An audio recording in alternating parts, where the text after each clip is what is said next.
Hey there everybody, it's Nathan Cool with nathancoolphoto.com, and in this episode I want to talk about when to shoot single point perspectives. As you may recall, a few videos ago I showed some tips on how to shoot single point perspectives and get that really accurate too. You know, it's one of the more difficult shots when shooting interior or even exterior real estate photography. So if you haven't seen that video yet, I have a link to that in the description for this video, but this video is making the decision about when to actually shoot that. And that relies on a few different things. So I've got about 10 examples I want to show on differences of the single point perspective compared to something else, because no matter what, one of the basic rules through all these examples is that if you're going to shoot a single point perspective, which is more difficult and it may be more impactful and have a higher wow factor to it, is that you should always have that accompanied with some angled shots as well.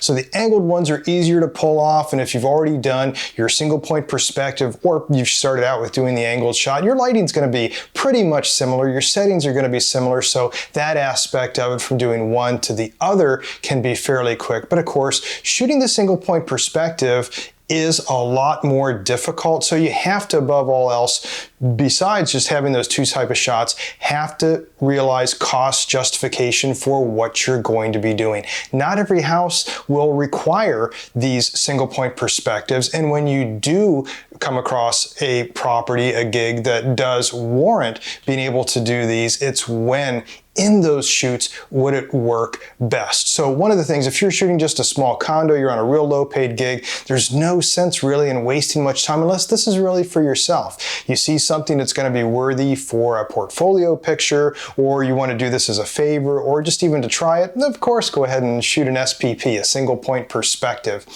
But you also have to think about if you're getting into then luxury property. So now you're getting into higher pay or something that's possibly in between, and that's where then the decision starts falling and the property may be worthy of single point perspectives, but of course, when are you going to apply them, under what circumstances? And those examples I'll get to will fill in some of those blanks. But first and foremost, when you encompass all that then for cost justification, the different type of property, the different housing size, it falls under one of your packaging tiers that you're going to have and how many shots you're going to justify for various rooms. And of course, I cover that in a lot of detail, as you may know, in my book, Shot Lists for Real Estate Photography, What to Shoot and Why. And if you don't have a copy of that book, you can download the ebook. I've got a version to that and the print version down in the description for this video. Obviously, I do highly recommend it, not just because I wrote it, because it has hundreds of examples of what I've had to go through and what I've realized, so I can make a shot list, and it's now in my head as I start walking through the various properties. So being able to share that with you will give you a lot of insight into this video as well. But now let's start digging into some of the justification overall of if the property now we've decided is worthy of single point perspectives because it does fit into our shot list and our pricing tier, what are the opportunities and the reasons why we might want to shoot those single point perspectives. First image up here is, of course, the most typical single point perspective. It has no other reason that you should do any other angle, and that's, of course, a grand entrance shot like this. So this is an example where it's obligatory that you would need a single point perspective shooting this straight on, because if you shoot at an angle, it's definitely going to get all wonky. Now, what I do in shots like this is I will go to the other end of the grand entrance and turn around, and I'll be able to see the other view to it. So there's two different then compositions that I can provide to the client, and they can decide if they want to use both, if they want to use one. Just shooting one side of the staircase wouldn't really do much. So this is an important decision though, not just because this was the only alternative that I had, but does it show a selling feature? So in a grand house like this, a grand entrance is very important to show. So that's a very important shot. Let's take a look at the next example to get some more justification here and reasoning behind this type of single point perspective. This particular shot shows a lot of areas, so it does show the layout. So yes, it is complimentary. This is a higher end home. It was overlooking Los Angeles. So there was a lot of time spent on site. This is one of those paid by the hour gigs. It definitely is worthwhile to do that much time. Now, if I shoot this at an angle, yeah, there were some angled shots that were in this, but you can see even from here, I'm able to use that fireplace as the single point. So I know that I'm drawing attention to a couple things. One is that fireplace. Over to the left is a view over Los Angeles, which is hard to see. It's peekaboo view at this point, but there are some close-ups that were provided to the agent. But let's take a look when we now angle the shot. We can see here by angling it, we get more of that wide angle extension distortion where that chair that's in the foreground is right up against the camera. Yes, I might have been able to move that out of the way. It would have gotten wonky. This was also, by the way, professionally staged, and this is the way that they wanted everything to be shot. So there were some other angles from the other corners to be able to show the layout and whatnot, but you can see then where if I just only provided the angles like this shot, let's go back to the single point perspective, and you can see that's a much more appealing type of picture while I'm still able to show the entirety. So I'm able to show relativity. So that's another important thing here is space and relativity besides just the features that were there. Let's move on. Same house. I move over into the dining room. So this allowed me to shoot more space actually as I'm starting to work through the house. So if I go to the angled view, you can see that things start getting a little closer to camera to be able to justify where before I was able to step a lot farther back. But that wasn't the only reason too. Here, yes, this is an important shot because it also tells a story about indoor-outdoor living. So coming in and out of the property, there's a seating area with the fire pit out there, and there's a beautiful pool out there, by the way, also in this particular backyard. But I can see then part of the kitchen where there's a eat-in area. There's also this type of dining area too. So that tells the story, but it was showing less space. So showing the single point perspective, this particular opportunity, because I could stand so much farther back, showed a lot more space. Now, if I only moved to camera left and shot this, I wouldn't have then much story in there. So instead of having this particular angled shot, as you can see, I would have had a lot more blank wall to the right, which would have meant almost nothing. So it's not all about space, but when space can be impacted, like in the single point perspective, that architectural type of shot just has miles and miles of opportunity to it. Also, this then you can see can show the space better. Okay, let's move on to the next example. And this is an opportunity for framing the type of picture that you want. So this particular house had some very, very large, oversized chairs. The people that lived here were much taller than I am. I'm only 5'10". These people were well over 6 foot, the husband and wife. And so in this case, they have some very big furniture in some of the rooms. This was a case where I saw, okay, I can't really shoot from both corners to show relativity because the chairs would have to be moved. It would look odd if only one chair was there. So I shot this single point perspective. You can see the office off to the left. If I were to step in there and get somewhat of an angled shot, you can see it's pretty tough. I had to step into that office. There was no opportunity on the other side. But here I could still provide an angled shot and get the fireplace, get the built-in bookcases. So those selling features were in there. And I didn't have to move then those big chairs. But the single point perspective, once again, going back to that, it was the opportunity for framing this, and that helped a lot. Let's look at another one from this same house. And by the way, this also is a luxury build. So luxury gig, and it does pay for spending the extra time. So this was the dining room. Not very large compared to some of the other spaces in the house. And this, by the way, is somewhat typical in some builds that were done around the early 2000s because a lot of people didn't do formal dining. It was informal stuff. Great backyard with a great pool, all that in this particular house, and also the room beyond also had some great entertainment area too. So this wasn't a big entertainment space, but they also crammed it in a little bit tighter with, once again, those oversized chairs at each end. So this turned out better than if I go angled.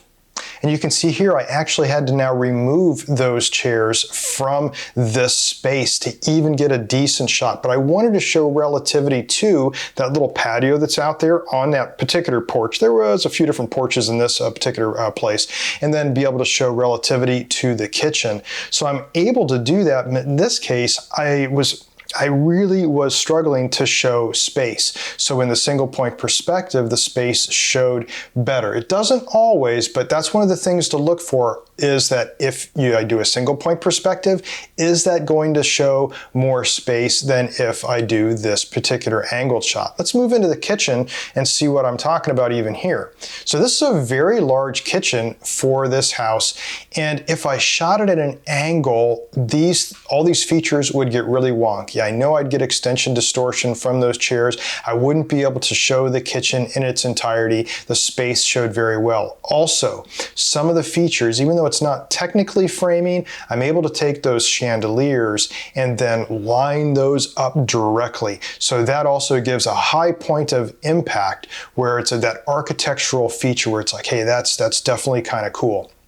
So that was it. Let me turn to the angle though, because once again, now if you're familiar with this, I'm going to go to next. If you have the shot lists book, go to the kitchen chapter, and I'm going to talk now about the common kitchen sequence, which this would be one of those shots under the critical counter section, where, yeah, I don't need to show the space. I've already done that. I've covered that part of the common kitchen sequence. So now what I'm doing is breaking some of this down, but this is one of those comps that I talk about, and you can see the different features that showed up in that. Notice also how I was able to reduce some of the extension distortion, and that's from doing a fake tilt shift. I did stand farther back, and then I cropped this down to reduce that extension distortion, something similar as using an effective focal length in this case, where you could have used an actual focal length of a higher focal length number, and then get that same type of effect where you get less extension distortion. Anyways, you can see that by doing the angled shot, it doesn't show as much as if I go back to the single point perspective.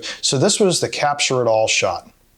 So this is important for big areas, but let's go to a different house, and an interesting opportunity for a single point perspective is this bathroom. So we can see here that this might have been tough. I was struggling with the door being right to camera left. Now, behind that door on the other side of that toilet is a beautiful shower. And on the right is a beautiful bathtub. But also right in front of me is this beautiful wall of blue glass tile that, yes, I did a lot of flashing and a lot of ambient shots to make sure reflections were out of this. And there's still a little bit from a light up in the top left. Doesn't matter here for this point. The single point perspective worked really well because this warranted, because it's a high-end feature. So high-end features deserve high-end houses, and also, high-end features and high-end houses deserve the higher-end shot of the single point perspective. But also, this was really the only opportunity to almost capture it all. You know there's something else in here. So there was two other shots, one of the shower and then this one, which shows where the bathtub was. Now, this particular composition, by the way, also being angled, isn't just showing the tub. It shows relativity. So when I do these type of angles, I do try to shoot as much of the sink that I can in there. So it shows a couple different selling features, some overlap of selling features. So that's important. But let's get to some problematic bathrooms here where this might not work so well. And you have to think to yourself then, if you're under a circumstance like this, let's go back to that single point just real quickly. This was the best option that was available to capture it all. So best option does sometimes rule everything else out. Same was the case for this particular bathroom. This is a real toughie. This place was built in around 1910, early 1910 or so, in the teens. And we can see that this has some problems. So this is very typical. Back then, a lot of houses had maybe one bathroom, and they didn't care so much about a shower. They had tubs more or less. So a lot of this stuff was added on later as afterthoughts, and they're limited on where they can put things. So yeah, this isn't the most ideal bathroom to shoot or even use, right? But it does work. So in this case, the single point perspective, I had no choice but to do it. But then of course, I can break this down into other shots. So for instance, the next thing I do is I want to be able to show that bathtub a little bit better. So I step in, and I shot this particular angle. Now, I can't get the shower head and all that type of stuff in there, but this is enough to show that, yes, I can continue the story. The single point perspective showed the layout, and now this tells the story. I get inside the bathtub, turn around, and I show it warts and all. So you can see there's some damage on the cabinets down on the bottom left, and there's nothing I can do about that. I shoot it as is, besides editing myself out of the mirror up there. But this then showed the rest of it. So once again, as you might see in shot lists when I talk about bathrooms, similar to kitchens, on those common sequences, when to do these. And this is also important when shooting galley kitchens. So let's go back here to this particular single point on this bathroom. And a galley kitchen would basically be the same thing. When you're up against an area that you have to fit everything into a tight space, you need to show it all somehow. So a single point perspective can help you do that when you need to. Once again, going back to even before these examples, has to be cost justified. Now, there's more examples to this also, and we don't sometimes think about them. And I want to show you that. Let's take this pool shot. So this is a rare single point perspective I might do, because single point perspectives with pools, a lot of times a person's backyard isn't big enough. I still do them when I can, like shooting over top of a diving board, something like that. But this case was very important because this was one of the better pool shots to really tell the story about, for instance, the jacuzzi, and then the pool, and then the casita on the far side here, and where this was then relative to the property, as well as showing that this property does have views. If we just did an angled shot, so this would be the typical angled shot. Here I go super wide, showing everything, and I don't see the view. I see that there's a loggia off to the right. I see a casita on the left. And yes, I do see the pool and just a ton of brick. If I got closer to the pool to not have as much of that, then of course I'm going to start cropping out some of the other features of the story. So just a little extra here, talk about framing. This was the idea here. Well, let's frame something around the pool as well. And once again, luxury property, luxury photos. So talking about doing special stuff. So yes, single point perspective, going back to that, that was important. Shooting it wide, obligatory, got to have it to be able to show space, space sells, but then to actually tell more of the story, that's when we get into framing. Didn't have to frame it for a single point perspective necessarily, but here I framed it on an angled shot. Another example here that came up recently, I shared this on Instagram. And that's where we've got this particular interesting layout. So this is an older home that had a unique layout. They took out one of the walls to try to make it an open concept. Well, it was still small enough to where you really couldn't get the view of the open concept. So to be able to do that, I did this single point split perspective where you find something you can split right down the middle. In this case, it was the wall separating the the living room on the left and the kitchen on the right.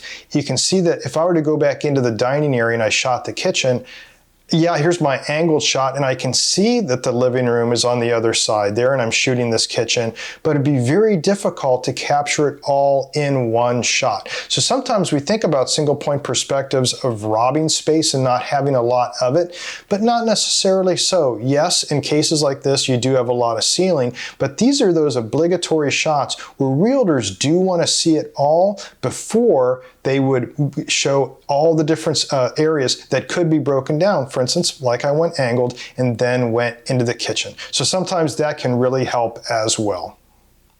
Well, I hope this video was useful for you and that you can use some of this in your photography as well. If you did like this video and you want to see more, you can subscribe to my YouTube channel. It doesn't cost anything. And as soon as one of these videos is posted, you'll be the first to know. Thanks so much for watching. Until next time, take care, be safe, and get out there and shoot something.